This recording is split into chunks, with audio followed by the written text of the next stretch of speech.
अगर आपने अभी तक सब्सक्राइब नहीं किया है तो सब्सक्राइब करना ना भूलें ताकि एक सारी इम्पोर्टेंट वीडियोस आपको लगातार मिलती रहें। So hello and welcome my dear students. Today we'll learn about Unit 2 Data Entry and Keyboard Skilling. इसमें हम जानेंगे about keyboard and mouse different input devices like कैसे हम उसको यूज़ करके एफिशिएंट तरीके से डाटा की एंट्री कर सकते हैं। So let's move on. सबसे पहले we learn about how to be a professional typist. इसके लिए आपको अपनी कंप्यूटर के लिए अपनी ऑपरेशंस स्किल्स को डेवलप करना बहुत ही इम्पोर्टेंट होता है। अगर आप टाइपिंग करते हैं काफ़ी उसमें दक्षता हासिल कर लेते हैं, you are becoming efficient, then only you can be a good data entry operator. और इसके लिए आपको बेहतर तरीके से ये जानना होता है कि अगर मैं कीबोर्ड या माउस का यूज़ कर रहा हूँ तो पर्टिकुलरली तरीके से मुझे आंख बंद करके मुझे आइडिया होना चाहिए कि क्या चीज़ कहाँ पर है। कीबोर्ड स्किलिंग में भी यही देखा जाता है, तो इसके बारे में हम आगे जानेंगे कि कहाँ पे हमें अपने फिंगर्स की पोजीशन रखनी चाहिए और हमें कैसे और एफिशिएंट बन सकते हैं फास्ट कीबोर्ड को ऑपरेट करने के लिए। कीबोर्ड स्किल्स में हम देखते हैं कीबोर्ड, जानते ही आप लोग कि बहुत ही most common text based input device है और ये एक तरह से आपने जो टाइपराइटर देखा होगा उसी का एक इलेक्ट्रॉनिक फॉर्म है, इलेक्ट्रॉनिक टाइपराइटर की तरह ही है। नॉर्मली हर कीबोर्ड में 100 कीज़ मिनिमम होती है और उससे ज़्यादा ही होती हैं, 102 105, और आजकल तो मल्टीमीडिया कीबोर्ड्स में और भी ज़्यादा कीज़ हो गई हैं। हर की का एक इम्प्रेशन होता है, हर की के क्लिक पे एक particular symbol, character, numeric whatever, यानी एक सिंबल उस पे कनेक्टेड रहता है जिसको हम क्लिक करते हैं तो वो चीज़ इम्प्रेशन होता है या एंटर होता है हमारे सीपीयू के अंदर। नेक्स्ट ऐसा भी होता है कि कई बार हमें एक से ज़्यादा की दबानी पड़ती है जिससे कि हम कुछ डिफरेंट वर्क कर सकें। तो इस तरह से हम कई सारे सिंबल्स का यूज करने के लिए भी हम एक से ज़्यादा कीज़ दबाते हैं और एक से ज़्यादा की दबाने पे अक्सर कोई कंप्यूटर की कमांड भी हो जाती है, यानी कंप्यूटर को कोई आदेश भी देने के लिए हम अक्सर दोनों को या तीनों को एक साथ कीज़ को दबाते हैं। सबसे इम्पॉर्टेंट है कि हम प्रॉपर लोकेशन को जानें कि किस जगह हमारी फिंगर स्टार्ट होनी चाहिए और किस जगह एंड होनी चाहिए, ताकि हमारे अ, जो फिंगर्स की मसल्स है उसमें हमको याद हो कि इसी के नीचे ये पर्टिकुलर की है।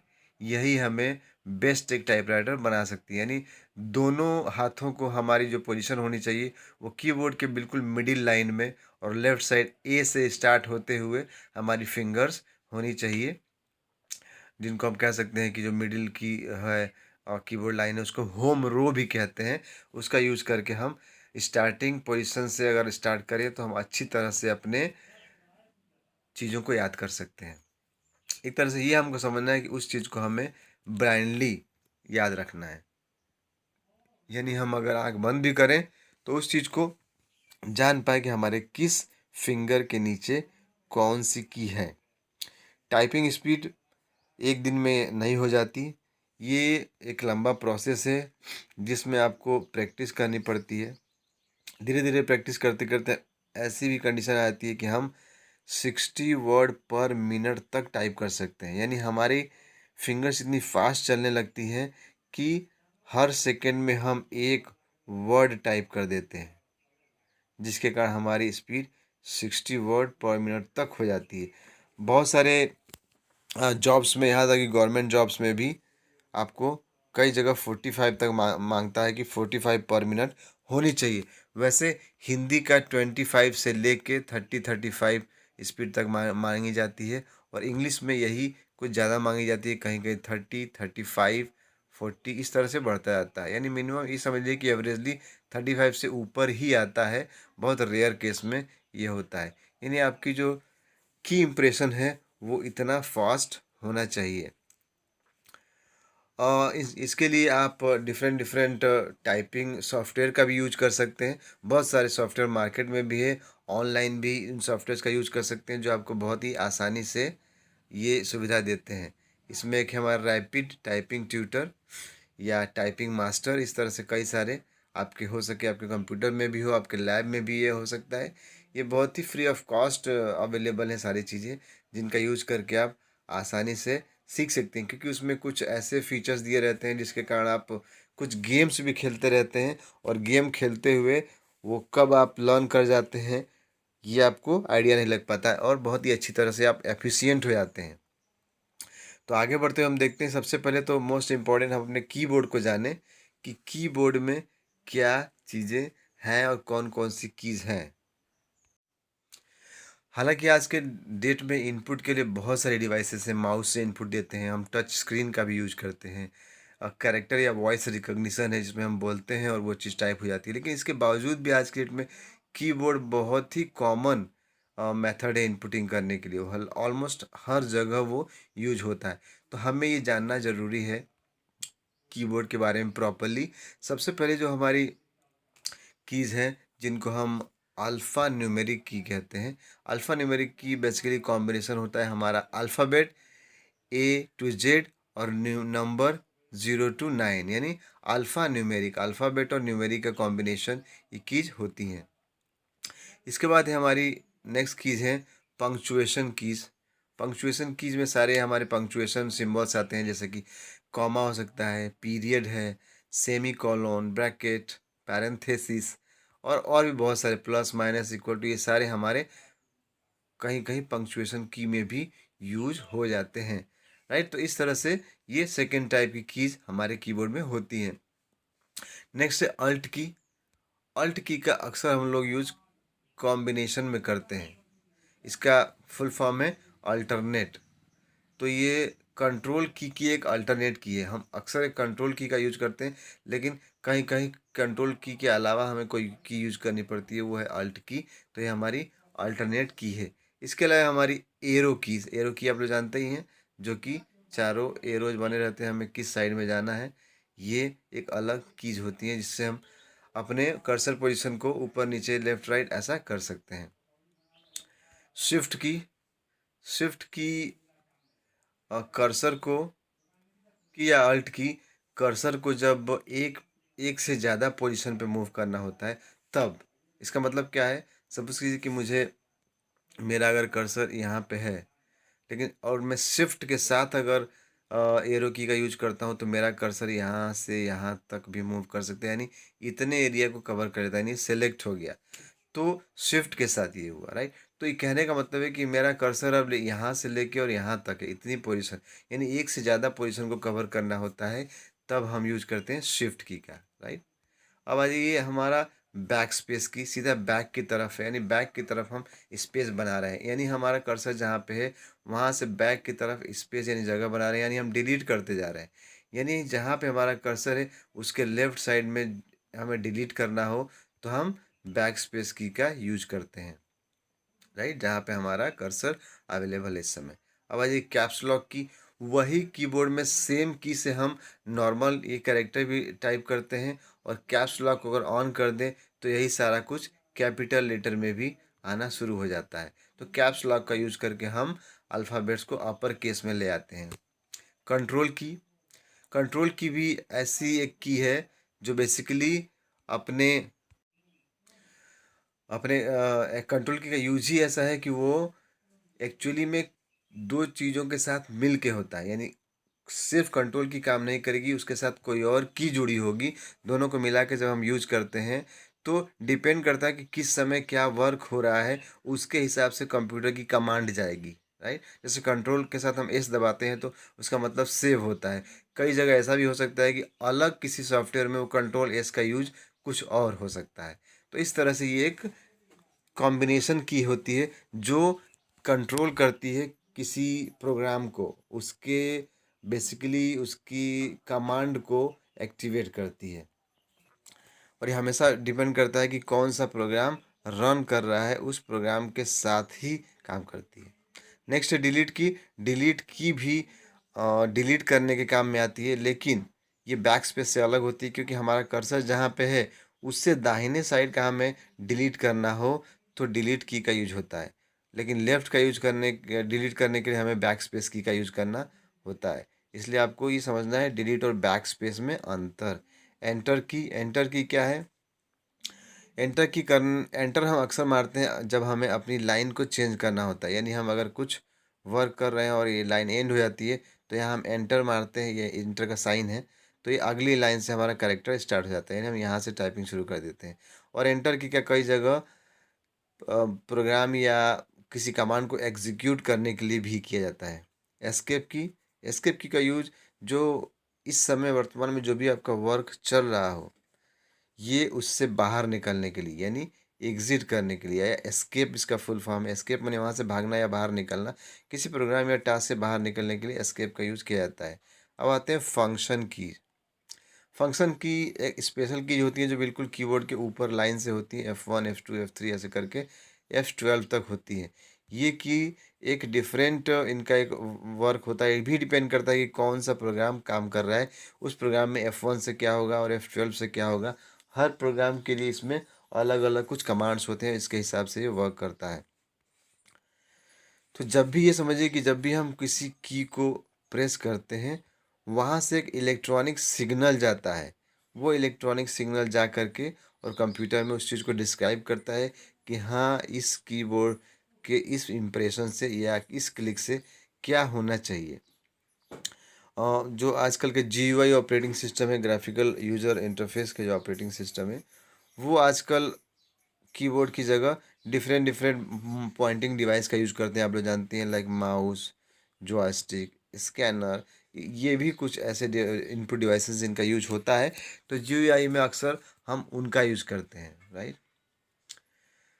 तो आते हैं हम न्यूमेरिक कीपैड के बारे में जानते हैं कि न्यूमेरिक कीपैड क्या है। न्यूमेरिक कीपैड में आप देख सकते हैं कि ये देखने में बिल्कुल नॉर्मल आपके कैलकुलेटर की तरह ही है, जिसमें 0 से लेके 9 तक आपके कैरेक्टर हैं और प्लस माइनस सब साइन है। एंटर मैंने बताया किसी भी प्रोग्राम को एग्जीक्यूट करने के लिए आपने जो वर्क किया है, प्लस किया है, एंटर से आप उसको इक्वल टू कर सकते हैं। इससे आपका इक्वल टू का काम समझ सकते हैं होता है। और इसमें एक चीज़ दिया है नम लॉक। नम लॉक क्या है? नम लॉक का यूज इसमें होता है कि अगर हम नम लॉक जैसे ही दबाएंगे ऊपर किया तो लाइट जल जाएगी नम लॉक की, या बंद हो जाएगी। अगर लाइट जल रही है तब तो न्यूमेरिक कीपैड काम कर रहा है, और अगर ये लाइट बंद है तो आप देख सकते हैं कि न्यूमेरिक कीपैड के ऊपर कुछ और ऑप्शन है, होम, एरो, पेजअप। तो इन पे ये जो ऑप्शन है ये काम करने लगते हैं, यानी इन्हीं का यूज हम एरो की के रूप में भी कर सकते हैं, या page down, page up, and के रूप में कर सकते हैं। लेकिन वही अगर हम इस नम लॉक को एक्टिव करके और इस लाइट को जला देते हैं तो हमारा ये फिर न्यूमेरिक पैड काम करना शुरू कर देता है। तो ये हमारा न्यूमेरिक पैड। अब आते हैं, देखते हैं हमें एक्चुअली में किस तरह से अपने फिंगर्स की पोजीशन देनी चाहिए। तो आप देख सकते हैं कि हाथ हमारा कहाँ है, यानी हमारे लेफ्ट जो हमारी लिटिल फिंगर है उसके नीचे ए है, और ए से शुरू होता हुआ हमारी जो अगली फिंगर है वो एफ पे ख़त्म होनी चाहिए, राइट। तो आप देख सकते हैं यहाँ बता रहा है ए से शुरू हुआ है और एफ पे ख़त्म हो रहा है। और जो हमारा थंब है, इस थंब का यूज हमेशा इस बड़ी की यानी स्पेस बार को दबाने के काम में आना चाहिए। नेक्स्ट हमारी जो फिंगर की पोजीशन होगी वो बीच के 2 कैरेक्टर को छोड़ के और आई से स्टार्ट होगी, आई से, और बिल्कुल यहाँ सेमी कॉलन तक जाएगी। इस तरह से हम अपना हाथ का हमें पोजीशन बनाना चाहिए, फिर हम प्रैक्टिस कर पाते हैं। और जिस धीरे धीरे हमें इन्हीं फिंगर्स को ऊपर और नीचे यूज करके और अलग अलग इम्प्रेशंस डालने होते हैं। तो आप कह सकते हैं कि यही होम रो है जो कैप्स लॉक के ए से शुरू होती है। तो आप लोगों को ASDF GH और IKL सेमी कॉलम, ये चीज़ें आपके माइंड में हमेशा बैठी होनी चाहिए सबसे पहले कि मेरे फिंगर्स के नीचे क्या है, राइट। नेक्स्ट है हमारा typing and deleting text. Simple, इसमें आप लोगों को टाइपिंग के लिए जस्ट जो लेटर्स दिए होते हैं कीबोर्ड पे ABCD, उन पे आपको सिर्फ क्लिक करते जाना है अपनी फिंगर से। टाइप होता जाएगा। डिलीट करने के लिए ऑलरेडी हमने जाना कि आप बैक स्पेस या डिलीट दोनों का यूज कर सकते हैं। अगर बाईं साइड में डिलीट करना है तो बैक स्पेस, राइट साइड में डिलीट करना हो तो डेल बटन का यूज कर सकते हैं या डिलीट बटन का यूज कर सकते हैं। नंबर्स का यूज करने के लिए आप न्यूमेरिक कीपैड का यूज कर सकते हैं जिसमें नम लॉक ऑन होना चाहिए। इसके बाद आते हैं typing capital letter. Capital letter type करने के लिए आप कैप्स लॉक को ऑन कर सकते हैं। जो आपके कीबोर्ड में कैप्स लॉक बना हुआ है उसको आप ऑन कर सकते हैं। इससे सारे आप कैपिटल लेटर या अपर केस में टाइप करते हैं। आप चाहें अगर आपको एक वर्ड टाइप करना हो कैपिटल लेटर में, बाकी सब स्मॉल कर रहे हैं, सपोज कीजिए मैं यहाँ टाइप कर रहा हूँ तो मुझे 2 को कैपिटल में करना है, तो मैं इसमें क्या कर सकता हूँ, तो मुझे सिर्फ इस टी को टाइप करने की ज़रूरत नहीं कि एक बार कैप्स लॉक दबाऊँ, ऑन करूँ, फिर कैप्स लॉक को ऑफ करूँ। मैं सिंपली शिफ्ट की को दबा सकता हूँ, एक हाथ से शिफ्ट की को, दूसरे हाथ से टी को। इससे क्या होगा कि टी मेरा कैपिटल हो जाएगा और फिर मैं जैसे ही शिफ्ट की को छोड़ूंगा बाकी सारा स्मॉल लेटर में स्टार्ट हो जाएगा। ये सपोज कीजिए मैं स्मॉल लेटर में ही टाइप कर रहा हूँ लेकिन शिफ्ट की दबा देता हूँ तो उस समय कैपिटल हो जाएगा, बाकी छोड़ते ही उसको फिर से स्मॉल हो जाएगा। टाइपिंग सिंबल्स आपने बहुत सारे कीज़ में देखा होगा कि डबल डबल सिंबल बने होते हैं, यानी अगर 1 लिखा है तो उसके ऊपर अलग साइन है, दूसरा साइन। एक कीबोर्ड पे दो दो चीज़ बना है। अगर 2 वाली एक की है तो उसके ऊपर @ बना हुआ है। ठीक है, इस तरह से आप देख सकते हैं कि एक एक की पे आपको दो दो सिंबल्स बने हुए हैं। तो अगर मुझे सिंबल्स का यूज करना है तो नॉर्मली मैं इनको दबाऊंगा, इसको दबाऊंगा तो मेरा 2 इम्प्रेशन जाएगा, यानी 2 लिखेगा। लेकिन वही मैं इस शिफ्ट की के साथ शिफ्ट की को दबाते हुए और किसी बटन को दबाऊंगा तो ऊपर के ये सारे सिंबल्स टाइप होना शुरू हो जाएंगे। यानी शिफ्ट के साथ हम उन सिंबल्स को यूज कर सकते हैं जो की पे डबल कैरेक्टर्स हैं। टाइपिंग सेंटेंस सिंपल, हम टाइप करते जाइए और बीच का जो स्पेस देना हो तो जो स्पेस बार की है उसका आप यूज कर सकते हैं।